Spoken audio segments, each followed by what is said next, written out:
A todos, antes de mais agradecer ao Hospital Veterinário da Muralha o convite para virmos aqui a falar da raça brava de Lido. Já me tramaram, eu pensava que era o mais novo, afinal não sou o mais antigo. O que não deixa de ser curioso, porque o António Raul tem todo um histórico familiar ligado ao touro bravo. É uma família ganadeira, é uma família de toureiros, e eu sou tudo o contrário.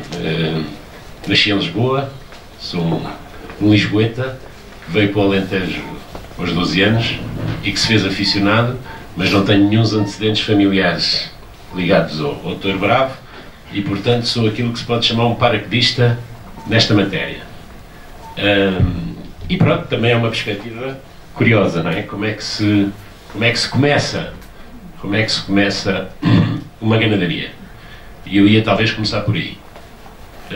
Pronto, começa-se com a aficion, de facto, quer dizer, a aficion tem que ser um ponto de partida para uma coisa destas, não é? A paixão é sempre importante em qualquer atividade. Eu era aficionado, e depois o meu filho Francisco formou-se em agronomia, veio trabalhar comigo, e apercebi-me que ele era ainda muito mais aficionado do que eu, e portanto, como se costuma dizer, juntou-se a fome à vontade de comer, e resolvemos ser ganadeiros. Resolvemos ser ganadeiros e, portanto, quando se resolve ser ganadeiro, a primeira questão é que touro é que eu quero criar? Não é? Nós queríamos e queremos criar um touro especificamente para o toureio apiado, portanto, para ser toreado a pé, e portanto o nosso mercado-alvo será principalmente a Espanha e a França, que é onde existe mais toureio a pé. Em Portugal é mais incipiente, infelizmente, há menos corridas de touros a pé e, portanto, queríamos direcionar esta nossa criação para esse fim específico. E, portanto, pensámos, desde logo, a primeira coisa que temos a segunda coisa que temos que resolver, e, portanto, entendido qual era o produto que queríamos criar, é procurar umas vacas para iniciar a ganadaria que se adequem a esta finalidade, não é? Como é normal em qualquer atividade pecuária. E, portanto, o campo onde poderíamos ir procurar essas vacas teria que ser, ou deveria ser, as ganadarias espanholas, que estão mais adaptadas a esse tipo de toureio. E, portanto, iniciámos a busca dentro do conceito que queríamos, porque também no toureio apiado há vários encastes. Como sabem, os encastes são as famílias de touros que tendem a ter um comportamento semelhante e, portanto, nós queríamos, dentro do encaste Domecq, que é o encaste predominante, podemos dizer assim, hoje em dia, no panorama taurino espanhol, e portanto, dentro desse encasque, procurar encontrar um ganadeiro disposto a vender vacas para iniciarmos a ganadaria, que também não é fácil. Para isso, pedimos ajuda a um ganadeiro português, muito nosso amigo, e que tem mais ou menos o mesmo conceito que nós, que é o Dr. Joaquim Grave, que foi muito amável e que iniciou imediatamente a busca, e de repente um dia telefona-me e diz: Manel, há aqui umas vacas à venda de uma ganadaria fantástica, que era a ganadaria Nunes del Covilho, vacas essas que já estavam em Portugal, porque o filho do Joaquim Nunes del Covilho tinha uma ganadaria já aqui em Portugal, e logo passado uns dias fomos lá e comprámos logo nesse mesmo dia 80 vacas e depois mais 40, portanto iniciámos a ganadaria com 120 vacas.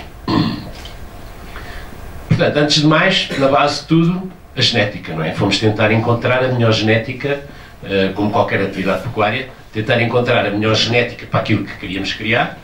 Encontrada essa genética, há que definir que touro queremos, não é? E como é que vamos selecionar as vacas que temos.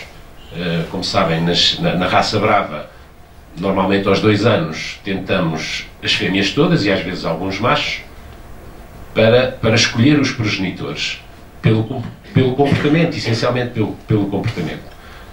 Contrariamente às outras raças pecuárias, o que nós tentamos apurar são comportamentos, mais do que morfologias, são comportamentos. Muito embora possa haver alguma correlação entre a morfologia e o comportamento, na verdade nós andamos à procura de comportamentos. E que tipo de comportamentos queremos? Para o toureiro a pé e para o toureiro a cavalo, eu sou da opinião que não são exatamente os mesmos comportamentos os importantes para uma finalidade ou para outra. No toureiro a pé há ali características que são fundamentais, porque o artista está a centímetros do touro. Há ali características fundamentais que a cavalo podem não ser tão importantes. Desde logo, é muito importante uma lida a pé, assim, percorrendo as características que me parecem essenciais. Desde logo é muito importante aquilo que os espanhóis chamam a firreza.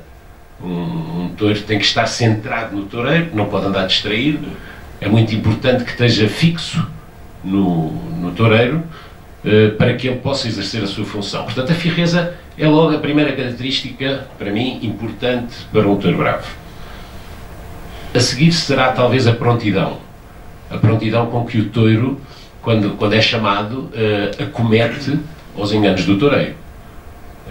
Depois a forma como acomete, não é? A forma como ele acomete também é muito importante.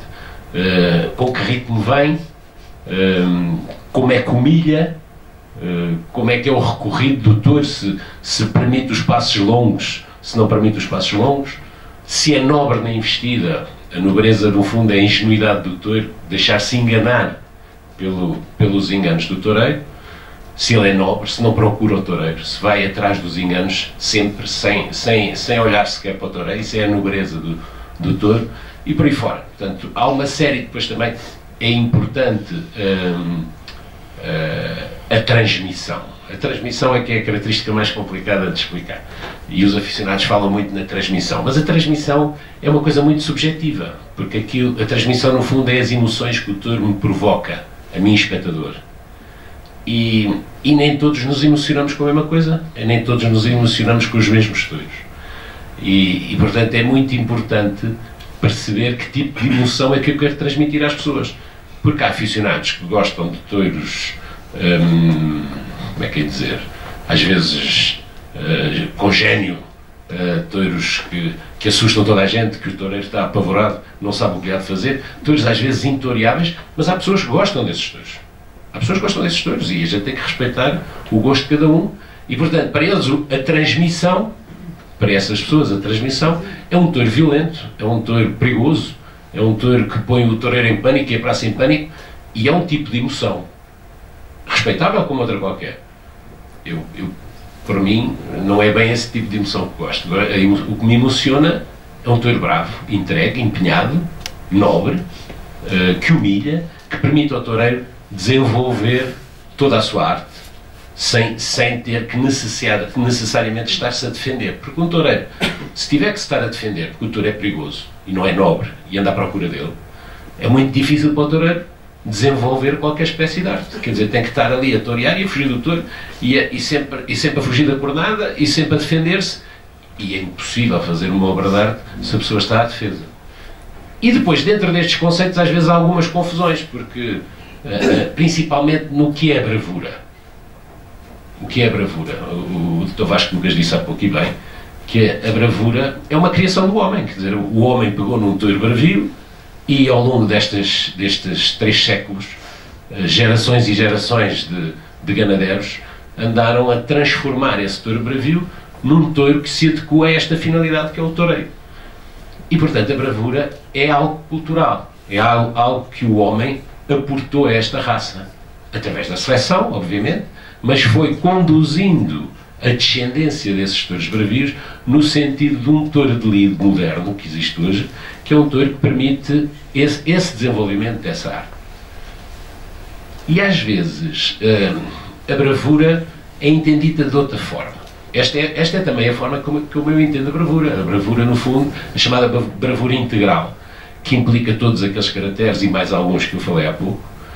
Mas há também outro conceito de bravura que está ligado à emoção. O touro bravo, que é o touro que se emprega, que traz frenesim à praça, que a praça fica toda impressionada com o comportamento agressivo do touro, só que muitas vezes essa bravura até pode ser uma mansidão com gênio, aquilo que nós chamamos o gênio, que às vezes as pessoas confundem com bravura, mas que é defensiva. A bravura é uma coisa, é a agressividade do touro, conduzida, selecionada para uma determinada finalidade. O gênio já é uma atitude defensiva do touro. O touro às vezes pode parecer muito bravo, porque põe toda a gente a fugir à frente dele, mas pode ser uma atitude defensiva e pode ser apenas gênio do touro e o touro ser um touro manso com uma atitude defensiva que o touro se vê aflito para o torear. E, portanto, dentro destes conceitos, é isso que nós procuramos fazer, encontrar um touro que sirva ao êxito do toureiro. No fundo, nós o que estamos a criar é uma matéria-prima. É uma matéria-prima para que o toureiro possa desenvolver a sua profissão, a sua arte, e que o público possa enfim, agradar-se com aquilo que se passa na arena. Hoje em dia há muita discussão do touro enclaçado e o touro encastado. Em Espanha fala-se muito do touro encastado e do touro enclaçado. O touro enclaçado não é mais do que o touro com toreabilidade. O touro que permite, com classe, com ritmo, com a tal emoção que eu falava há bocadinho, com a boa emoção, como eu diria, que permite toda essa toreabilidade. Mas há pessoas, como eu disse há pouco, que gostam mais do touro encastado, do touro que assusta mais. No toureio a cavalo em Portugal, como eu dizia no princípio, há aqui algumas características que são fundamentais no toureio a piado, que não são tão fundamentais no toureio a cavalo. Desde logo a humilhação. Um touro que não humilhe, que não ponha a cabeça em baixo, para ser toreado a pé é quase impossível. Quer dizer, um toureiro vê-se aflito para torear um touro que não humilhe. No toureio a cavalo não é tão problemático. Um touro pode não humilhar, pode andar sempre com a cara à meia altura e ser um extraordinário touro para ser toreado a cavalo. Isto é apenas um exemplo. E, portanto, eu queria, antes de passar a palavra ao meu colega, felicitá-lo, porque, tanto quanto eu saiba, o Dr. António Raul Brito Paes é talvez o primeiro ganadeiro que resolveu adequar o seu processo de seleção ao produto que quer produzir. O Dr. António Raul Brito Paes quer produzir um touro para ser toreado a cavalo e teve a coragem, e penso eu que será talvez o primeiro ganadeiro, pelo menos que o conheça, que resolveu quebrar um tabu que em Portugal existe há muitos anos, que é as tentas em casa dos ganadeiros fazem-se à espanhola. E se vocês forem uma tenta em casa de qualquer ganadeiro em Portugal, ou de modo geral, vocês veem uma corrida à espanhola, com o picador, com o toureio a pé, com a muleta, com o capote, etc. Portanto, veem uma corrida à espanhola. E o Dr. António Raul Brito Paes teve a coragem de dizer: não é isto que eu não quero lidadores a pé, quero principalmente lidadores a cavalo, e portanto eu tenho que os torear a cavalo, para ver se tenho que torear as mães a cavalo, para ver se elas são aptas para produzir os filhos que eu quero que elas produzam. E portanto, com esta referência, passava a palavra aqui ao Dr. António Raul Brito Paes. Muito obrigado.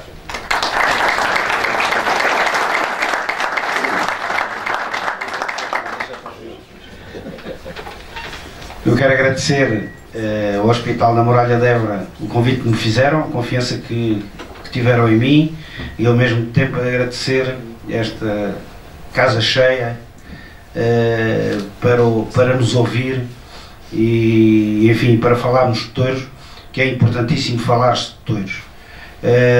Foi quando a Muralha de Évora me convidou, mandou uma série de pontos que achava interessantes referir. E o primeiro que mandou foi exatamente a importância de falar de touros. E isso é fundamental. O Dr. Vasco Lucas referiu logo, ficou realmente muito satisfeito por as jornadas e terem no seu programa uma charla, uma conversa sobre touros, e isso é fundamental. Pensei, hoje é difícil falar, todos nós sabemos que estas novas, a era dos telemóveis e dos não sei, e destas novas tecnologias, cada vez menos as pessoas falam, o que não deixa de ser que estejam informadas, porque eu vejo os meus filhos de roda dos telemóveis. Ainda ontem passei por um que estava de roda de um telemóvel e estava a ver montar a cavalo, com certeza que não falam de cavalos, mas têm acesso à cultura hípica ou à cultura taurina da mesma maneira. Mas é fundamental falar de touros. Eu lembro-me de ser miúdo e uma das coisas que me deu e que me, de certa maneira, incentivou esta afição foi as charlas, as conversas que se prolongavam no Monte Velho até às tantas da manhã, em que com o meu avô Vasco, portanto, meu avô materno, que era um homem que penso que sabia muito de touros, pelo menos toda a gente assim o dizia, ou com o António Badajoz, conversava até às tantas da manhã com o meu pai e com a minha mãe, e isso de certa maneira incutiram a minha afição e acho que foi fundamental e extremamente importante. Não vou falar sobre o conceito de touro, porque o conceito de touro que eu tenho é exatamente o conceito de touro que o Manel Calais Pires tem. Portanto, eu sou um apaixonado do touro que transmita na construção de uma obra de arte. Não tenho o conceito do touro fiero, do touro enraçado. Muitas vezes uma coisa que me custa é dizer como é que saiu a corrida. Saiu mansa mas encastada. O manso mas encastado para mim, como ganadeiro, não é nada que eu goste, não é nada que eu queira. Eu sou a favor do touro que transmita, mas que transmita com as características que o Manuel muito bem definiu. Contrariamente ao meu alternante, eu sou um ganadeiro, posso-me dizer, de tradição. A ganaderia foi fundada pelo meu pai, enfim, com um incentivo enorme de minha mãe, que era tão ou mais aficionada que meu pai. E portanto, recebi uma ganaderia feita, uma ganaderia até com êxitos importantes, e não posso esquecer, e isto é realmente fundamental na decisão que eu tomei, porque em determinada altura nós selecionámos muito. Eu peço ao meu irmão, ainda digo nós, está aqui o meu irmão também, porque a ganaderia ainda a considero quase conjunta. A divisão foi há tão pouco tempo que é praticamente igual. Tivemos êxitos importantes, inclusivamente em Espanha. Selecionámos muito por pé. Fomos à Feira de Málaga, portanto uma feira de primeira, uma praça de primeira, e foi considerada a corrida mais brava da feira, por algumas tertúlias, por algumas penhas. Fomos a Mérida, uma corrida importantíssima em que toreou o Joselito, o Finito de Córdoba e o Pedrito de Portugal, cortaram-lhe salvo 7 ou 8 orelhas aos touros. Não voltaram a repetir, nem numa praça nem noutra, nem nunca mais os toureiros os quiseram, ou por outra, os empresários os procuraram. Realmente, Espanha, na minha opinião, está extremamente barrado. E como tal, eu cheguei à conclusão, por uma série de fatores, sendo este um dos mais importantes, terei que lidar em Portugal. E para lidar em Portugal vou lidar maioritariamente a cavalo. E decidi fazer a seleção a cavalo. E decidi porquê? Eu agora passo aqui, peço que me passem um PowerPoint que pedi, que fiz, não sei onde é que está, como é que isso funciona, estas tecnologias. Eu também não percebo muito.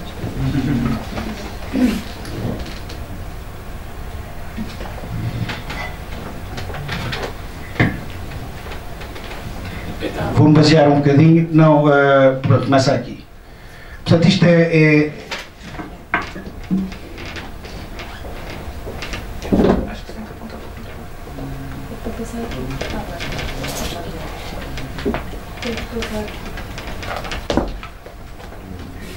Portanto, isto é a história da ganaderia, contrariamente ao que o Manel, o meu alternante Manuel, portanto, ele tinha uma ganaderia, ele teve que formar uma ganaderia, eu tinha uma ganaderia formada, o que se punha era, continuava a ser ganadeiro ou não, sobretudo para a minha afição e para a afição dos meus filhos, resolvi continuar a ganaderia. Eu resolvi continuar a ganaderia com o tronco, com a base que tínhamos lá em casa, que era uma ganaderia que o meu pai em 1960 comprou ao engenheiro Filipe Malta da Costa e que era oriundo da Viúva de Soler. Viúva de Soler esta, que a ganaderia teve início em 1880, formada por Filiberto Mira, que era um ganadeiro de Olivença com redes de casta gijona, provenientes de Marquês de Salvatierra. Depois foi aumentada com vacas de Campos Varela por António Soler, quando a adquiriu em 1902, e cuja viúva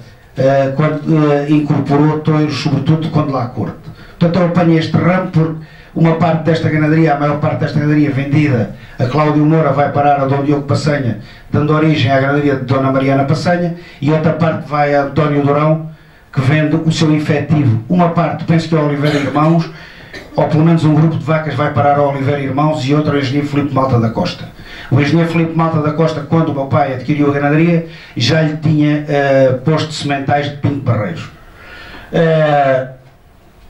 Por problemas sanitários foram incorporados, primeiro, eu não pus ali, não me lembrei, foram compradas umas pontas de vacas Oliveira Irmãos, por 2 vezes, por tentar, um grupo de vacas por tentar, e posteriormente por problemas sanitários, tuberculose, a vacada foi muito reduzida, e o meu pai viu-se na necessidade de comprar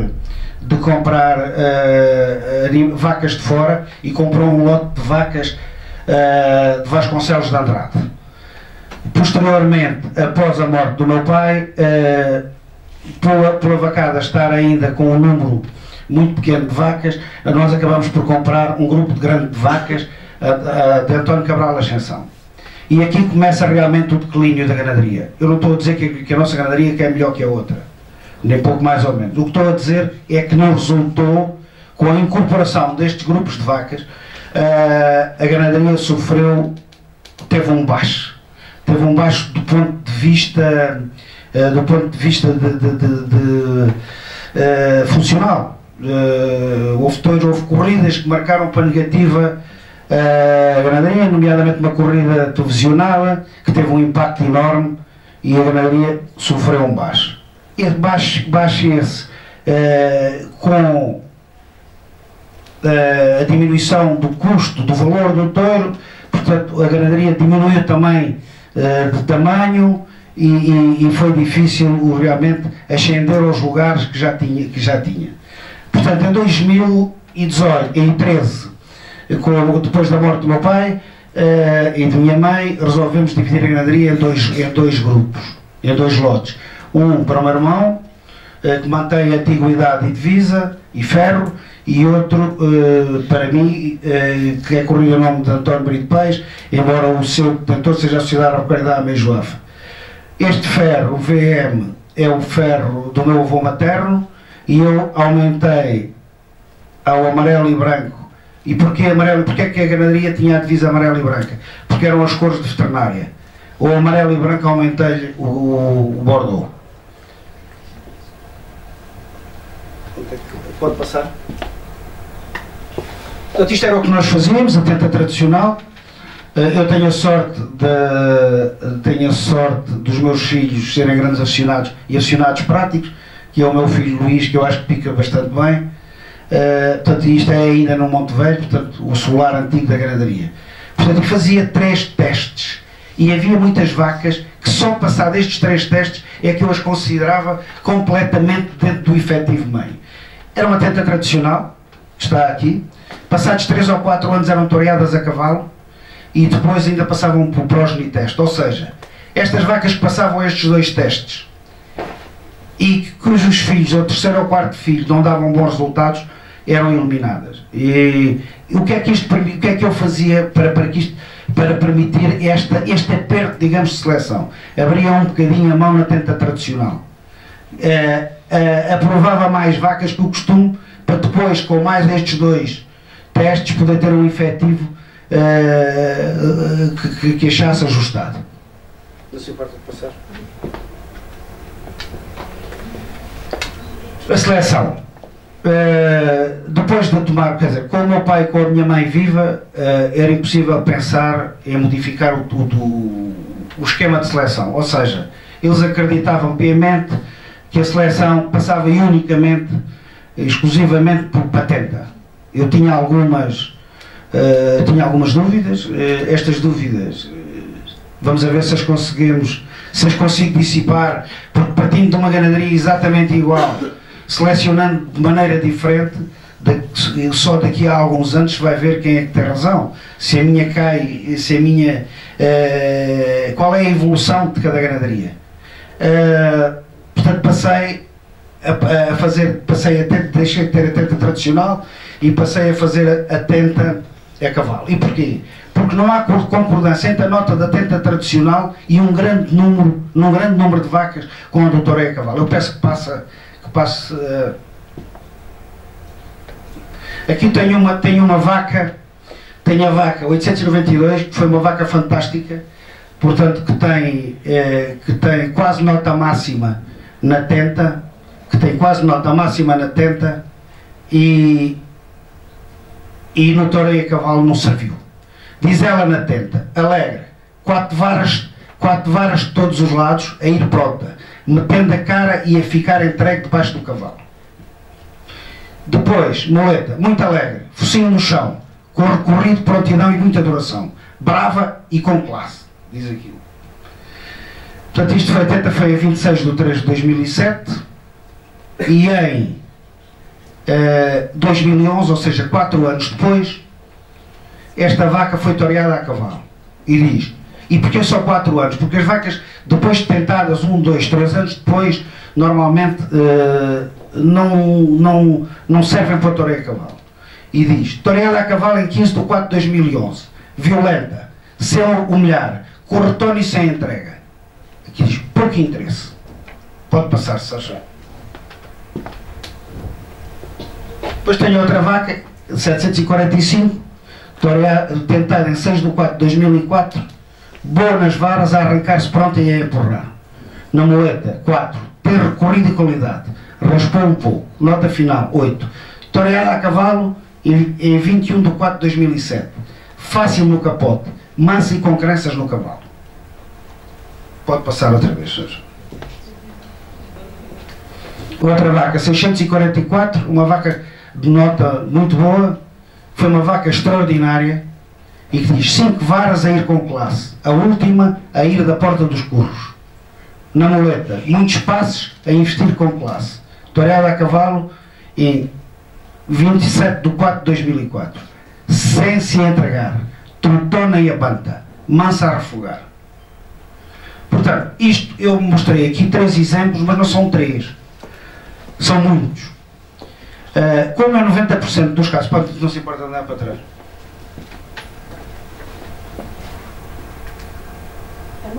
Para trás. Para o outro. Como a maior parte dos touros são lidados a cavalo, eu gostava de lidar em Espanha.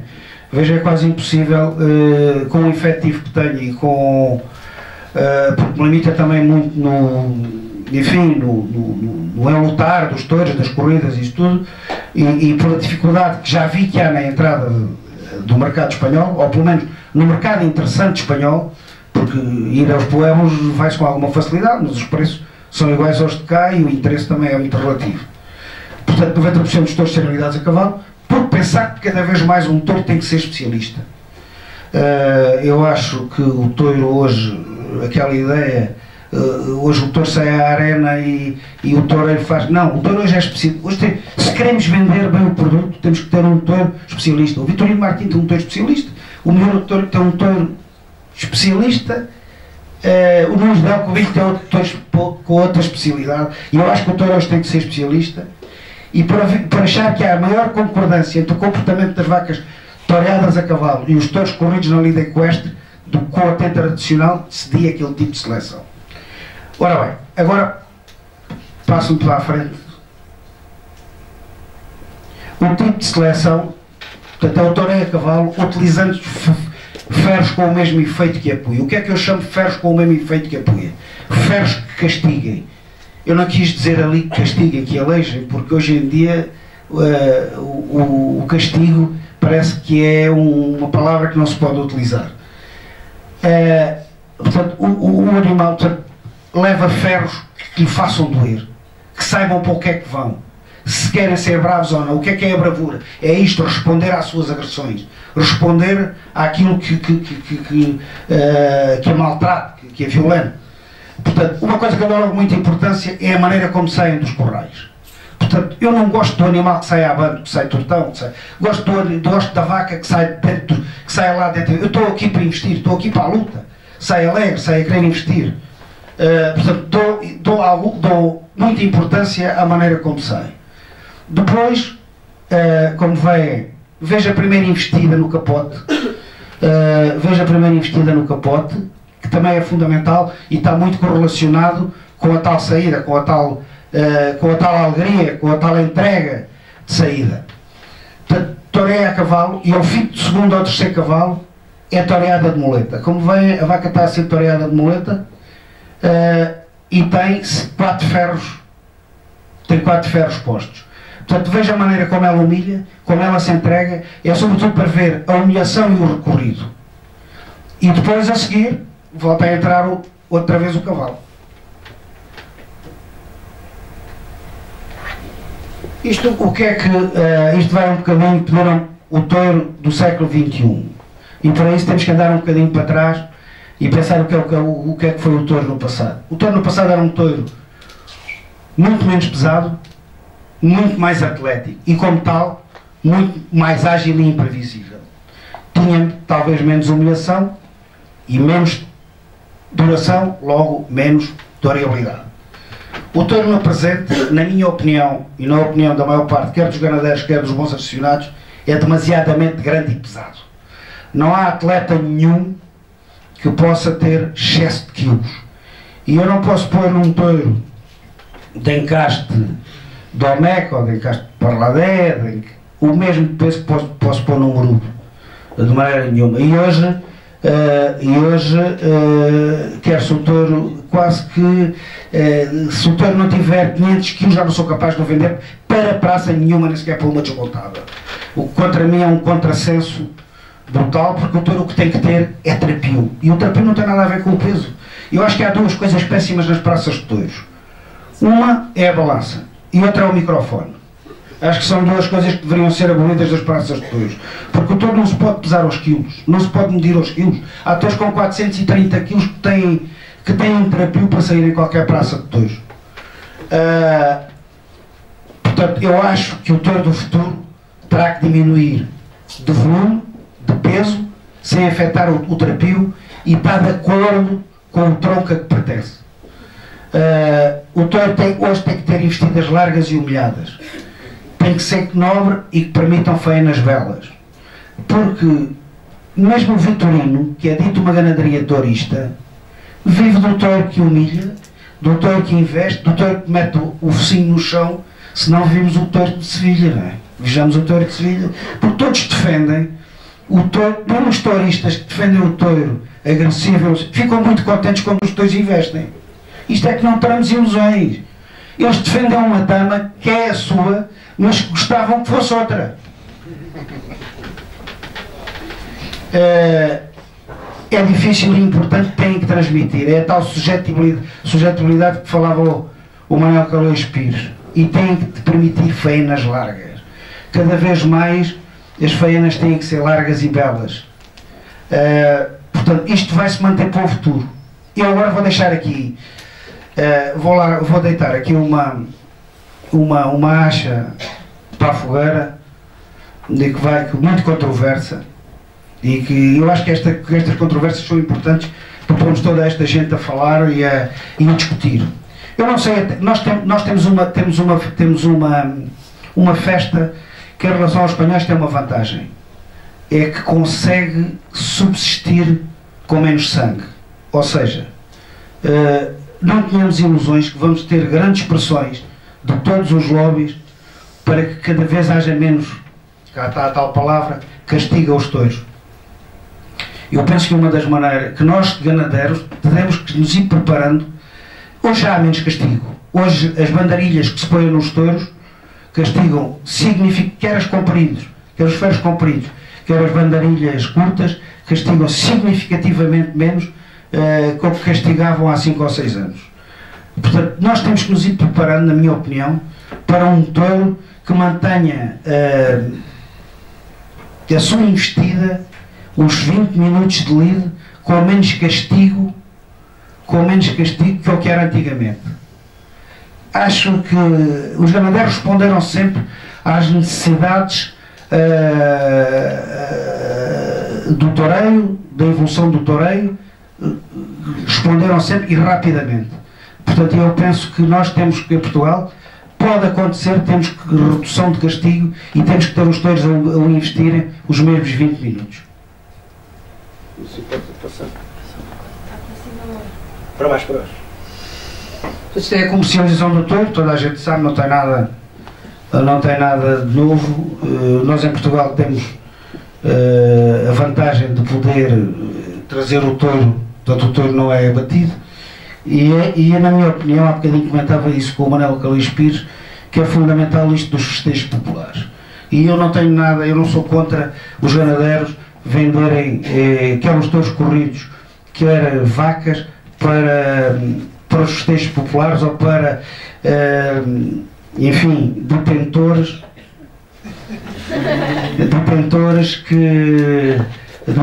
que utilizem esses animais para os festejos populares, porque eu penso que aí é que começa a afeição. E é fundamental e importantíssimo os festejos populares na criação da afeição. Por outro lado, sob o ponto de vista económico, há uma subvalorização enorme no preço da carne do gado bravo. Esta subvalorização, com a venda para os festejos populares, há aqui uma relativa melhoria do preço da venda. Para os festejos populares, em Portugal vão normalmente os animais de menores condições. Pode-se vender também para treinos de cavaleiros e matadores e para as calhes, que eu acho que é um negócio muito atrativo para touros de grande trapio. Eu, como ganadeiro, não sou capaz de vender um touro para as calhes, não sou, porque gosto de vê-lo lido, quer dizer, eu a ganaderia vive da minha afeição, e criar um touro até aos 4 anos e perder-lhe o rastro, não ver o que é que se passa, é uma coisa que a mim não me diz nada. Só tenho 5 minutos, agora já não são 5. Aqui a preparação para a praça ou para as cais, na minha opinião, é completamente diferente. Eu não me vou demorar nisto porque estamos a acabar. Eu acho é que a preparação, os ganadeiros não podem pensar em preparar o touro no último ano. A preparação do touro começa na barriga da mãe. Ninguém tem a ilusão que quem não criar bem as vacas, quem não criar bem os becerros, quem não os desmamar bem, quem não tenha uma sanidade ajustado e conveniente, que eu não faça umas desparasitações. Eu cada vez que o meu efetivo passa por dentro dos corrais, desparasito tudo. Tenho passado o tempo que passo com a seringa de garrocha, com a seringa tradicional, com o que for, desparasito sempre. E acho que os resultados são importantíssimos. Nas alturas de crise, com suplementação adequada, acho que é fundamental. Depois, não sou a favor da ginástica funcional, eu chamo ginástica funcional ativa para o toureio a cavalo, ou seja, mexer os touros a cavalo, porque penso que os touros desenvolvem sentido para o toureio a cavalo, e isso é altamente prejudicial. E acho que é importantíssima a separação de corridas, quer só para nós podermos tratar os animais convenientemente, quer até sob o ponto de vista comercial. Quando se mostra os touros aos empresários, é muito mais fácil vender corridas devidamente apertadas, enlutadas, do que efetivos completamente juntos. Aqui está a preparação. Isto é um touro que foi o ano passado pelo concurso de gadarias, e aqui a preparação para os festejos populares. Não tenho experiência, penso que o tal é menos importante, o desenvolvimento do sentido, e portanto permite haver maior exercício ativo, penso eu. E aqui tenho 2 exemplos daquilo que é importante. Aquilo é um bezerro acabado de criar, acabado de ferrar, portanto talvez seja um bocadinho exagerado, mas os bezerros lá em casa, quando são ferrados, têm um desenvolvimento, têm um bom desenvolvimento. E depois a administração de palha e de alimentos fibrosos também é fundamental para o desenvolvimento, quer em determinada altura das faneiras, dos cornos, das unhas, e sobretudo para evitar as acidoses e problemas de porofilites e outros problemas alimentares. Aqui temos a parte de turismo. Eu já tenho meio minuto, não é? Eu acho que o turismo pode ter alguma importância na nossa exploração, porque quer queiramos, quer não, o valor atual do touro de lida é inferior ao custo de produção. E é inferior porquê? É inferior porque o espetáculo não comporta preços elevados, dá-se muito dinheiro para as praças de touros, dá-se pouco dinheiro pelo aluguer dos touros, a carne vale muito pouco dinheiro, uma bezerra de tenta é um subproduto que vale 100 euros, 120 euros, não se entende bem porquê. Esse prejuízo desse animal tem que ser imputado no custo de produção ao touro, ao produto final que é o touro, e então tem que se procurar que aquilo é ser ganadeiro, ou tem uma grande fortuna, ou tem que procurar alguns meios alternativos para fazer a rentabilidade. O que é que eu acho que esses meios alternativos? Vendo ao lugar de touro corridos para festejos populares, que pode haver realmente algum aumento no preço do touro. Os ganadeiros com a tenta tradicional, já há muitos, a alugar vacas para treinos de cavalos, e visitas guiadas às ganaderias. Visitas estas com interesse, digamos, turístico, que são importantíssimas, permitem um contacto com o campo e o habitat em que o touro é criado, desmistificam de certa maneira, e as pessoas, muita gente que vai a estas visitas, vem com uma ideia completamente contrária, vem a defender as ganaderias, muitos até antitaurinos. Está aqui a professora Luísa Jorge, que levou antitaurinos a cursos da Escola de Medicina Veterinária, e esses antitaurinos vêm com uma ideia completamente diferente sobre a criação do touro bravo, e mostram aos menos conhecedores o modo ecológico e o bem-estar animal na cria do touro, e permitem a experiência com o contacto de animais de raça brava, e ainda pode trazer uma mais-valia económica à exploração. Perspectivas para a nossa ganaderia, Sociedade Agropecuária da Ameijoaf, António Raul Brito Pires. A curto e médio prazo económicas não vejo grandes dificuldades em entrar nos grandes feiras de Espanha e França, e vejo o espetáculo em Portugal não gerar lucros para que possa haver aumento significativo do preço do touro. Perspectivas, digamos, ganadeiras. O que é que eu prevejo para a nossa ganaderia? Prevejo, este ano não tenho touros, e não tenho touros porquê? Porque estava a lidar aos 3 anos, e este ano não tenho um touro, vou passar a lidar aos 4 anos. Como tal, este ano só lido um novilho de 3 anos num festival. Portanto, voltar a correr aos 4 anos para que possa voltar às corridas e praças importantes, porque penso que temos a ganaderia outra vez num momento bom, e acreditar no trabalho realizado, esperando bons resultados. Há 2 coisas fundamentais para se poder ser ganadeiro: é ser modesto e ter tempo para ver os resultados da seleção. A longo prazo, vejo grande dificuldade na continuação da ganaderia pelo aspecto económico. Acho que temos a oficião lá em casa, há muita gente com a oficião, tenho 4 filhos, não sei se quando eles tomarem conta da ganaderia serão capazes de a manter. Muito obrigado.